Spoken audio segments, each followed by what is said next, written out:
اب مولانا عمران خان کے جھگڑے سے فارغ ہو جائے تو پھر میں اس کو لے جاؤں. 5-6 دفعہ تو پہلے آ چکا ہے. اور عمران خان کے بارے میں بہت سخت روش رکھتا ہے. اور حیرت کی بات ہے کہ چھوٹے گا آپ کی تحریک کے نتیجے میں وہ چور لیگ جو چوروں کا جمگٹا ہے. میرا نانا میرا نانا میرا نانا. وہ کون تھا جس نے مجیب کو کہا ادھر تم اور ادھر ہم اور لکیر کھینچی درمیان میں؟ وہ کون تھا؟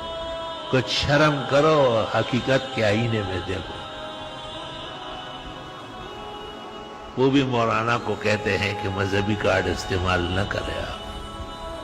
شکر ہے کہ میں سیاست میں نہ ہوں، اور نہ میں اس کو کہہ دیتا کہ جب آپ مذہبی کارڈ نہیں استعمال کرنے دیں گے تو ہم تیرے جیسے شخص کی سیاست پہ لعنت بھیجتے ہیں. جدا ہو دین سیاست سے تو رہ جاتی ہے چنگیزی.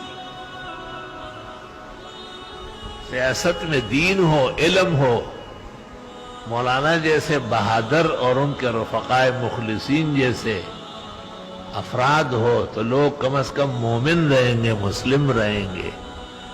ورنہ سیاست میں تو یہ سب کچھ دینے والے ہیں.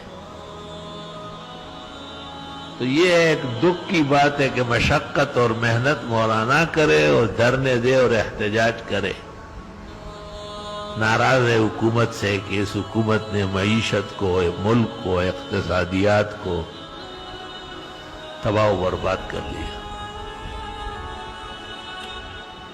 اگر مجھے موقع ملا تو میں ان کو کہوں گا کہ یہ جو مقبوضہ کو منوانے کے لیے اور چھڑانے کے لیے در بدر خاک بر سر پھر رہا ہے عمران خان، کم از کم معاف کر دے آپ.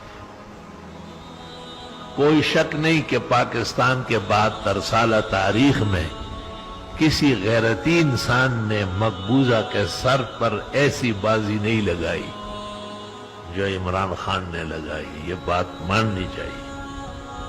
حق کو حق کہنا حق پرستوں کا طریقہ ہے.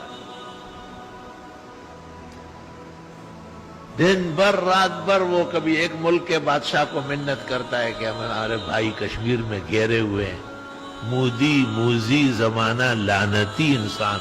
خدایا ایک خاص قسم کا قہر اس ظالم پر نازل کرے اور ہندوستان کے مسلمان اور مقبوضہ کے مسلمان اس سے چھڑا لے.